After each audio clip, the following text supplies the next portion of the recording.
Yes. From the 23rd. So that was 5 days ago. That was Thursday, correct? A. Let me try to find those notes actually. This one? No. This one.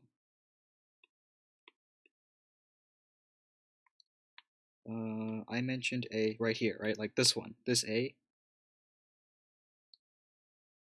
Okay, so do you remember this equation? AX squared plus BX plus C? That's standard form. So when I say A here, I really mean this A. This is the same A. The A in front of standard form. But you notice when you don't have a number out in front of x like that, 1 is there. Because 1 times x squared is just x squared. Okay? So that's where, like a number. Yes, it's just 1. Because completing the square only works for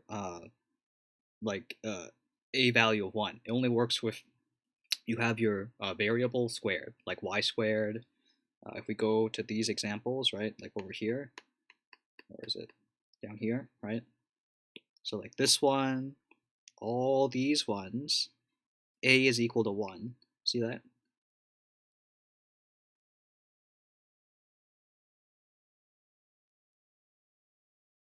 Four is okay. Even though a is the variable, right? You could rewrite this like x squared minus 10x minus 24, like that. Like it's just it's the variable is just fine. They just called it different names. But then notice for like 22, a is now equal to 4. And then 23, a here is equal to 2. It could even be fractions, like in 21. It could be a half. All right?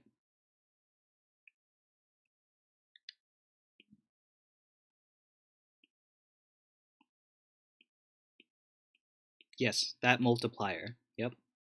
It's a multiplier in front of the variable squared. Yep. That's your a value. Yes. Okay, over like here. Or maybe this one. Okay. Or no, the here, pause. Okay.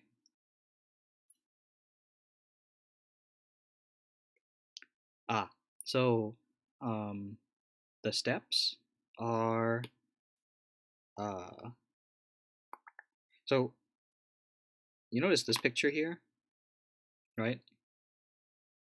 Okay, we divide it by 2 because we always want to make a perfect square. We want the length to be the same as the width.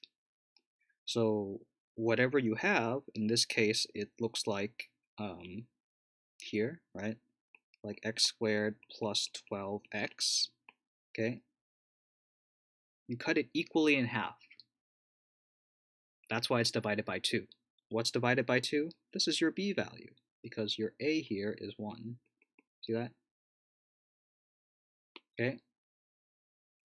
When we divide it by 2, that's what you have along here.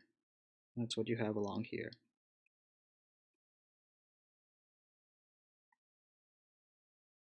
All right? Yeah, so it's 6.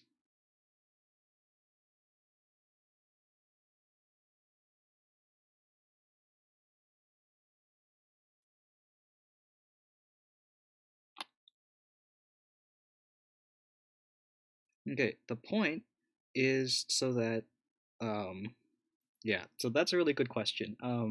When you hopped in, oh, you're back? So notice, where is it? Right here, right? This thing. So we completed the square, then we got this thing right here. See that? Okay. This thing is known as vertex form, or in the book we call it graphing form, because this thing looks like y equals ax minus h squared plus k. So in this equation, if we rewrite it like this, y minus 4 squared minus 20, right? We subtracted 20 from both sides here and here. We can easily see our vertex, right? That's our minimum or maximum. Your vertex is at 4 comma negative 20.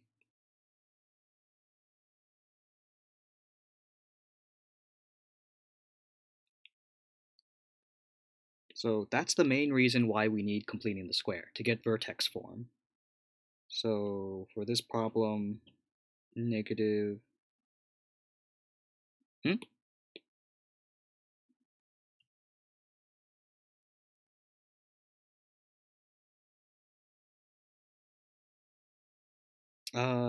it equals 0 if you're solving for the x-intercepts, which is often what it's asking you.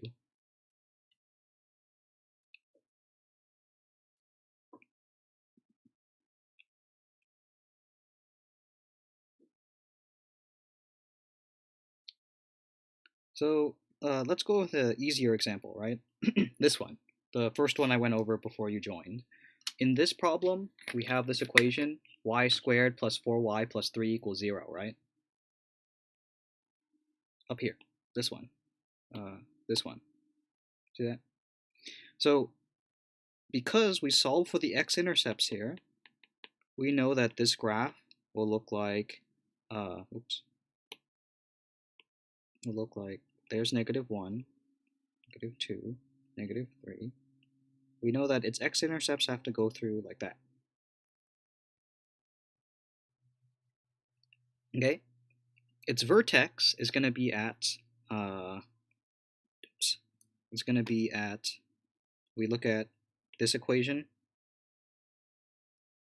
okay, it's going to be at negative 2 for the x-coordinate, and then negative 1 for the y-coordinate. Where did I get negative 1? That was taking away y from both sides. So it looks like this. That's your equation. That's f of x. Shoot.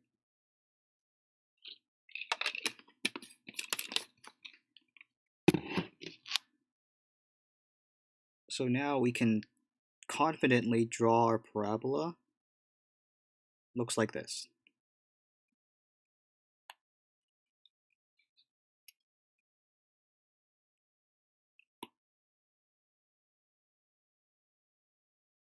Does that make some sense?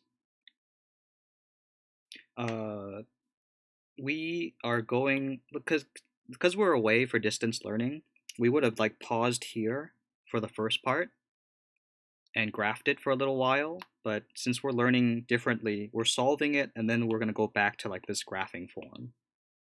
See that? So if you can get to here, you've already made progress, because that's going to be important. And then the next part is solving for y. That's the next part when we talk about the quadratic formula and stuff.